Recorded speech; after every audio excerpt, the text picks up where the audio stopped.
Hey guys, in this video I'll be unboxing the Fodsports T1 PRO and giving you a quick look at the console buttons and accessories.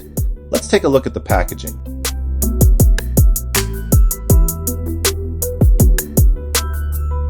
When you open the box, the first thing you see is the user manual.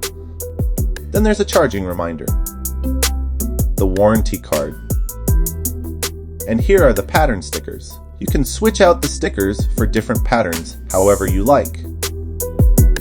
Next up is the T1 PRO device. Let's check out what all the buttons do.